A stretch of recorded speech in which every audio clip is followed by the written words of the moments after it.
Welkom by vanoggend se oordeenking, waar ons hierdie week nadink oor blydskap. Vanoggend lees ons Esra 6 vers 22. Hulle het die fees van die ongesuurde brood 7 dae met vreugde gevier.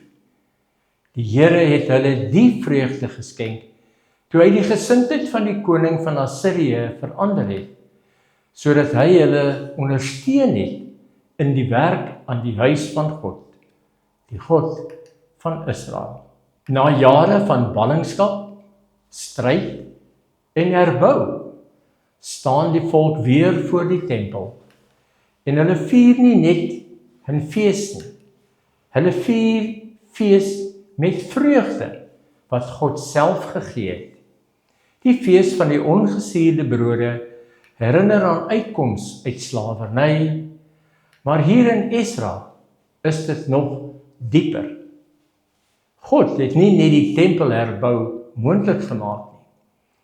Hy het die hart van 'n koning wat vyandig was verander om hulle te help. Dit is God se handewerk. Hy verander harte. Hy gee vreugde. Hy versterk hande vir sy werk. Die volk kon nie self die koning oortuig nie. Dit was die Here wat dit gedoen het. En toe hulle dit sien, het hulle nie net dankbaar gevoel nie. Hulle het dit gevier met vreugde wat van hom kom.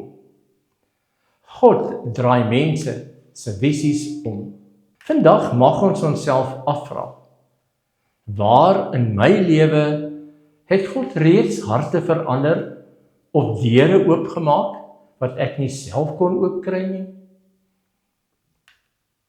Vier ek daardie goedheid met vreugde? Of jaag ek net na die volgende probleem? Die bou van die tempel was nie maklik nie, maar die fees was 'n keuse om te sê, die Here het ons verbly, kom ons wees bly saam met hom. Kom ons bid saam.